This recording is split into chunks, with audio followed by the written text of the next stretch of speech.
सत साहिब जी, आप सुन रहे हैं संत रामपाल जी महाराज द्वारा लिखित पुस्तक जीने की राह का पेज नंबर 191। परमेश्वर कबीर जी की महिमा। इस वीडियो को 3 जुलाई 2024 को दोपहर 3 बजे एडिट किया गया है। इस वीडियो को अपने भगत भाई को शेयर जरूर करें। सत साहिब। परमेश्वर कबीर जी की प्राप्ति के पश्चात संत गरीबदास जी गांव छुड़ानी, जिला झज्जर, हरियाणा प्रांत ने परमेश्वर कबीर जी की महिमा बताई है। कबीर जी ने बताया है कि कह मेरे हंस को दुख ना दीजे कोय, संत दुखाए मैं दुखी, मेरा आपा भी दुखी होए। पहुंचूंगा क्षण एक मैं जन अपने के हेत, 33 कोटि की बंध छुटाई रावण मारा खेत। जो मेरे संत को दुखी करे वाका खोऊं वंश, हिरणाकुश उदर विदारिया मैं ही मारा कंस। राम कृष्ण कबीर के शहजादे, भक्ति हेत भय प्यादे। शब्दार्थ। संत गरीबदास जी ने बताया है कि श्री रामचंद्र जी व श्री कृष्ण जी की सहायता उनके शुभ कर्मों के परिणाम स्वरूप कबीर जी ने की थी, क्योंकि श्री राम तथा श्री कृष्ण जी भी उसी सम्राट कबीर के शहजादे यानी राजकुमार हैं, अर्थात परमात्मा कबीर जी के सब जीव हैं। और रामकृष्ण यानी विष्णु तो अच्छी आत्मा है, उनकी भी रक्षा वही परमेश्वर कबीर जी करते हैं। वे जनता को सावधान करते हैं कि मेरे साधक को कोई कष्ट न देना। भक्त के कष्ट से मैं दुखी होता हूँ। मैं अपने भक्त की रक्षा करने के लिए एक क्षण यानी सेकंड में पहुंच जाऊंगा। इसी कारण जब श्री रामचंद्र से रावण नहीं मर रहा था तो गुप्त रूप में मैंने राम का हाथ पकड़कर रावण की नाभि में तीर मारा था, जिससे रावण की मृत्यु हुई। राम की सेना को बल दिया, हौसला दिया। इसी प्रकार कृष्ण की सहायता करके कंस को मैंने ही मारा था। जो मेरे भक्तों को सताएगा उसका कुल नाश कर दूंगा, यानी उसके खानदान को समाप्त कर दूंगा। लंका का राज्य रावण के छोटे भ्राता विभीषण को दिया। सीता की अग्नि परीक्षा श्री राम ने ली। यदि रावण ने सीता मिलन किया है तो अग्नि में जलकर मर जाएगी। यदि सीता पाक साफ है तो अग्नि में नहीं जलेगी। सीता जी अग्नि में नहीं जली। उपस्थित लाखों व्यक्तियों ने सीता माता की जय बुलाई। सीता सती की पदवी पाई। रावण का वध आसौज मास की शुक्ल पक्ष की 10वीं को हुआ था। रावण वध के 20 दिन बाद 14 वर्ष की वनवास अवधि पूरी करके श्री राम, लक्ष्मण और सीता पुष्पक विमान में बैठकर अयोध्या नगरी में आए। उस दिन कार्तिक मास की अमावस्या थी। उस काली अमावस्या को गाय के घी के दीप अपने अपने घरों के अंदर तथा ऊपर मंडेरों पर जलाकर श्री राम, सीता तथा लक्ष्मण के आगमन की खुशी मनाई। भरत ने अपने भाई श्री रामचंद्र जी को राज्य लौटा दिया। एक दिन श्री रामचंद्र जी से सीता ने कहा कि मैं युद्ध में लड़ने वाले योद्धाओं को कुछ इनाम देना चाहती हूँ। इनाम में सीता जी ने हनुमान जी को अपने गले से सच्चे मोतियों की माला निकाल कर दे दी तथा कहा, हे हनुमान, यह अनमोल उपहार मैं आपको दे रही हूँ, बहुत संभाल कर रखना। हनुमान जी ने उस माला का मोती तोड़ा, फिर फोड़ा, फिर दूसरा। देखते देखते सब मोती फोड़कर जमीन पर फेंक दिए। सीता जी को हनुमान जी का यह व्यवहार अच्छा नहीं लगा। क्रोध में भरकर कहने लगी कि हे मूर्ख, यह क्या कर दिया? ऐसी अनमोल माला का सर्वनाश कर दिया। तू वानर का वानर ही रहा। चला जा मेरी आंखों के सामने से। उस समय श्री रामचंद्र जी भी सीता के साथ ही सिंहासन पर विराजमान थे। उन्होंने भी हनुमान के इस व्यवहार को अच्छा नहीं माना और चुप रहे। हनुमान जी ने कहा, माता जी, जिस वस्तु में राम नाम अंकित नहीं है वह मेरे किसी काम की नहीं है। मैंने मोती फोड़कर देखे हैं, इनमें राम नाम नहीं निकला, इसलिए मेरे काम की नहीं है। सीता जी ने कहा, क्या तेरे शरीर में राम नाम लिखा है? फिर इस शरीर को किस लिए साथ लिए है? इसको फेंक दे फाड़ कर। उसी समय हनुमान जी ने अपना सीना चाक यानी चीर कर दिखाया। उसमें राम राम लिखा था। हनुमान जी उसी समय अयोध्या त्याग कर वहां से कहीं दूर चले गए। श्री रामचंद्र जी अपनी अयोध्या नगरी की जनता के दुख दर्द जानने के लिए गुप्त रूप से रात्रि के समय वेश बदलकर घुमा करते थे। कुछ वर्ष उपरांत जब राजा रामचंद्र जी रात्रि में अयोध्या की गलियों में विचरण कर रहे थे, एक घर से ऊंची ऊंची आवाज आ रही थी। राजा रामचंद्र जी ने निकट जाकर वार्ता सुनी। एक धोबी की पत्नी झगड़ा करके घर से चली गई थी। वह 2-3 दिन अपने बहन के घर रही, फिर लौट आई। धोबी उसकी पिटाई कर रहा था, कह रहा था कि निकल जा मेरे घर से, तू 2 रात बाहर रहकर आई है, मैं तेरे को घर में नहीं रखूंगा, तू कलंकित है। वह कह रही थी, मुझे सौगंध भगवान की, सौगंध है राजा राम की, मैं पाक साफ हूं। आपने मारा तो मैं गुस्से से अपनी बहन के घर गई थी, मैं निर्दोष हूं। धोबी ने कहा कि मैं दशरथ पुत्र रामचंद्र नहीं हूं, जो अपनी कलंकित पत्नी को घर ले आया है, जो वर्षों रावण के साथ रही थी। अयोध्या नगरी के सब लोग लुगाई चर्चा कर रहे हैं, क्या जीना है ऐसे व्यक्ति का जिसकी पत्नी अपवित्र हो गई हो। राजा राम ने धोबी के मुख से यह बात सुनी तो कानों में मानो गर्म तेल डाल दिया हो। अगले दिन रामचंद्र जी ने सभा बुलाई तथा नगरी में चल रही चर्चा के विषय में बताया और कहा कि यह चर्चा तब बंद हो सकती है जब मैं सीता को घर से निकाल दूंगा। उसी समय सीता जी को सभा में बुलाया गया तथा घर से निकलने का आदेश दे दिया, कारण भी बता दिया। सीता जी ने विनय भी की, हे स्वामी, आपने मेरी अग्नि परीक्षा भी ली थी, मैं भी आत्मा से कहती हूं, रावण ने मेरे साथ मिलन नहीं किया। कारण था कि उसको एक ऋषि का शाप था कि यदि तू किसी पर स्त्री से बलात्कार करेगा तो तेरी उसी समय मृत्यु हो जाएगी। यदि पर स्त्री की सहमति से मिलन करेगा तो ऐसा नहीं होगा, जिस कारण से रावण मुझे छू भी नहीं सका मिलन के लिए। हे प्रभु, मैं गर्भवती हूं, ऐसी स्थिति में कहां जाऊंगी। रावण जैसे व्यक्तियों का अभाव नहीं है। रामचंद्र जी आदेश देकर सभा छोड़कर चले गए। कहते गए कि मैं निंदा का पात्र नहीं बनना चाहता, मेरे कुल को दाग लगेगा। सीता जी को धरती भी पैरों से खिसकती नजर आई। आसमान में अंधेरा छाया दिखाई दिया। संसार में कुछ दिनों का जीवन शेष लगा। सीता अयोध्या छोड़कर चल पड़ी। मुड़ मुड़ कर अपने राम को तथा उसके महलों को देखने की कोशिश करती रही और दूर जंगल में जाकर ऋषि वाल्मीकि जी की कुटिया के निकट थक कर गिर गई, अचेत हो गई। ऋषि वाल्मीकि स्नान करने के लिए आश्रम से निकले। सामने एक युवती गर्भावस्था में अचेत पड़ी देखकर निकट गए। अपने आश्रम से औषधि लाए, सीता जी के मुख में डाली। गर्मी का मौसम था, ठंडे जल के छींटे मुख पर मारे। उसी समय सीता जी सचेत होकर बैठ गई। ऋषि ने नाम और गांव पूछा तो बताया कि नीचे पृथ्वी, ऊपर आसमान। आगे कुछ बताने से इनकार कर दिया। ऋषि दयावान होते हैं। कहा, बेटी संसार तो स्वार्थ का है, धन्यवाद कर परमात्मा का, तू मेरे आश्रम में आ गई। बेटी मुझे अपना पिता मान और मेरे पास रह। सीता जी ऋषि वाल्मीकि जी के आश्रम में रहने लगी। ऋषि ने भी बात आगे नहीं बढ़ाई। परमेश्वर कबीर जी, जो त्रेता युग में ऋषि मुनींद्र जी के रूप में लीला करने आए थे, हनुमान जी से मिले। सत साहेब बोला। हनुमान जी ने राम राम कहा तथा खड़ा होकर ऋषि जी का सत्कार किया तथा एक पत्थर पर स्वयं बैठ गए। दूसरे पर ऋषि को बैठने के लिए आग्रह किया। दोनों ने स्थान ग्रहण कर लिया। हनुमान जी ऋषि को पहचानने की कोशिश करने लगे। ऋषि जी ने कहा, क्या सोच रहे हो हनुमान, मैं वही ऋषि हूं। मेरे आश्रम में वानर ने सीता जी का कंगन घड़े में डाला था, उसमें अन्य कंगन भी वैसे ही थे। हे हनुमान, वह कंगन कैसा रहा? हनुमान जी को पहचानते देर नहीं लगी और ऋषि जी को प्रणाम फिर किया। हे ऋषि जी, आपका कैसे आना हुआ? परमेश्वर कबीर जी यानी मुनींद्र ऋषि रूप में ने कहा, हे पवन पुत्र, मैं आपको भक्ति ज्ञान कराने आया हूं। आप जिस दशरथ पुत्र रामचंद्र की पूजा पूर्ण परमात्मा मानकर कर रहे हो, आप धोखे में हो। जो जन्मता मरता है वह पूर्ण परमात्मा नहीं हो सकता।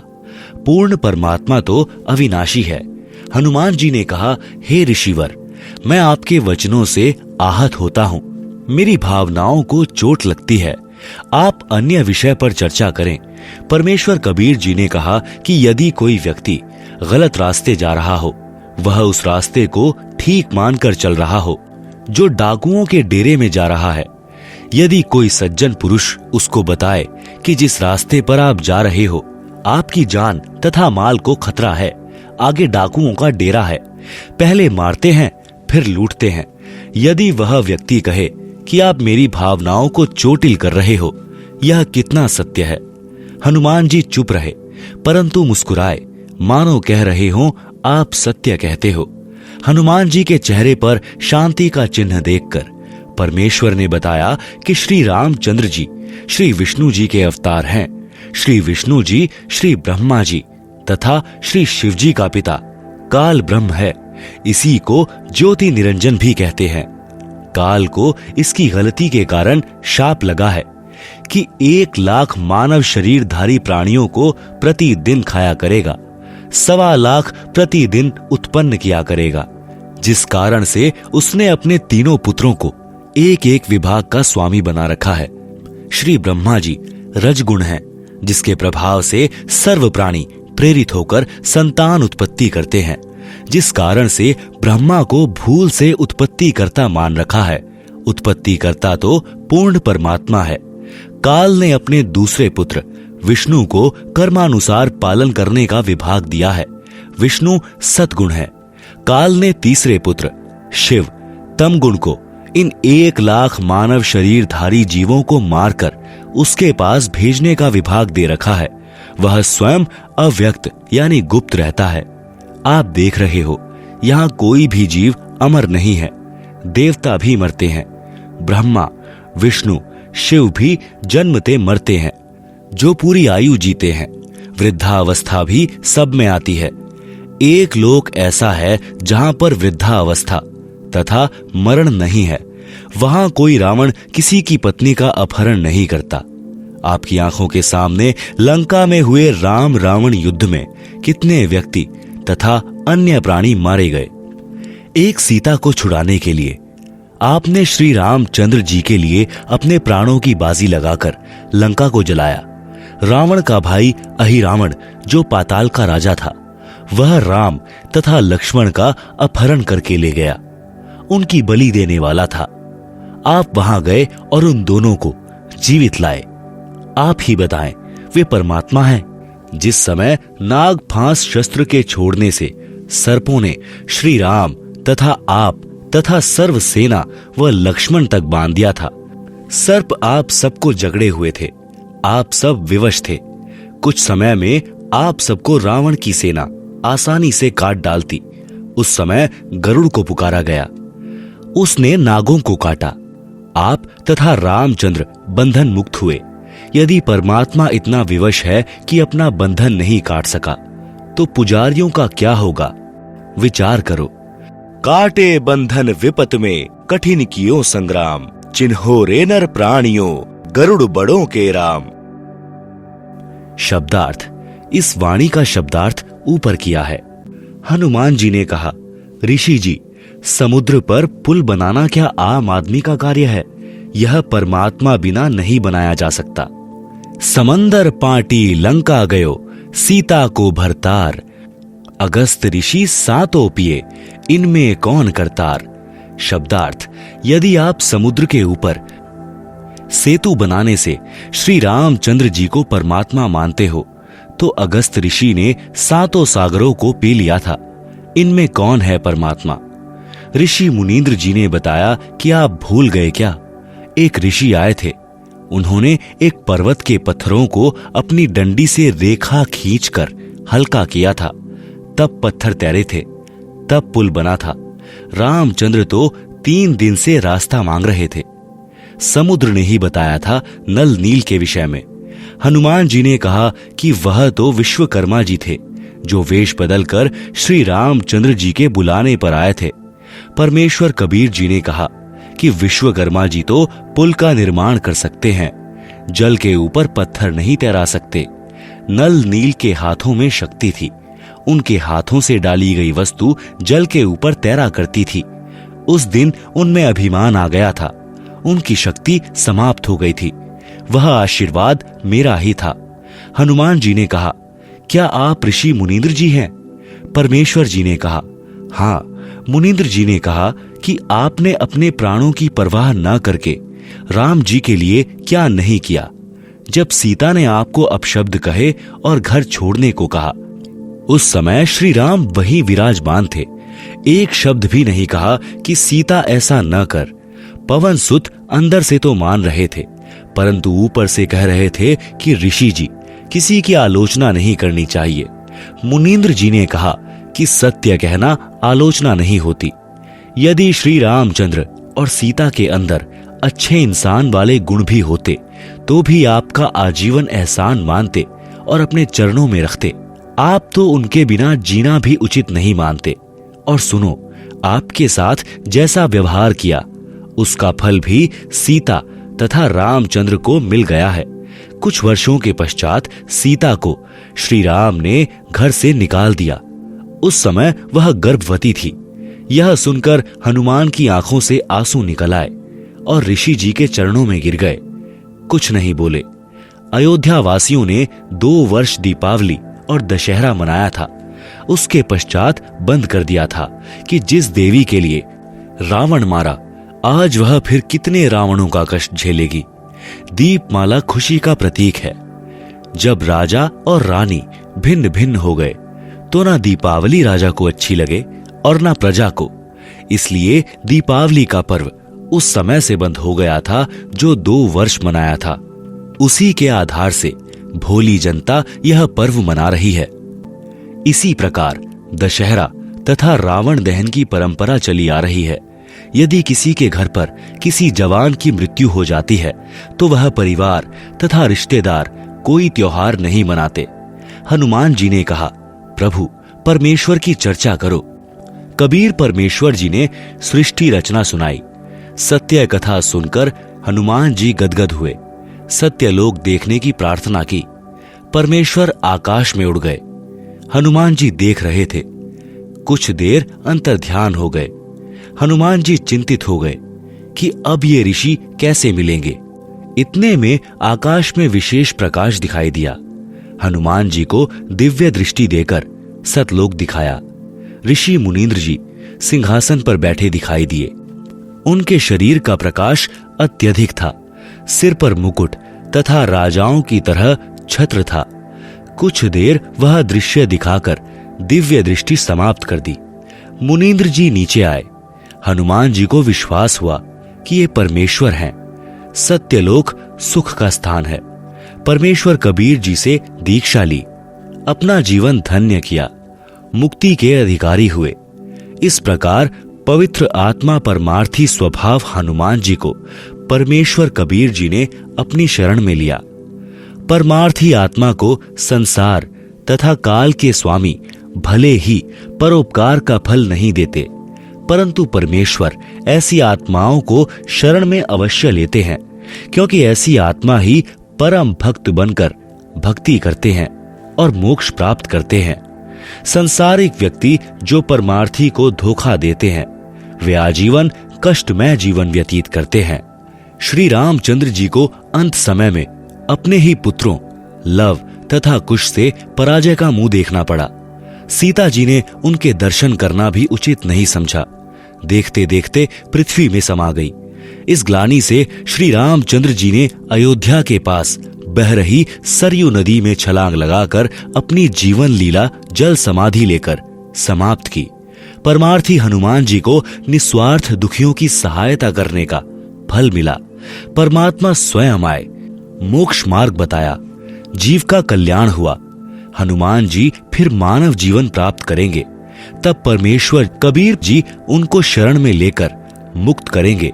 उस आत्मा में सत्य भक्ति बीज डल चुका है। सत साहिब जी, इस वीडियो को देखने के लिए धन्यवाद। आपको हमारी एक्सप्लेनेशन अच्छी लगती है तो आप इस वीडियो को लाइक करें और हमारे चैनल को सब्सक्राइब करें। सत साहिब।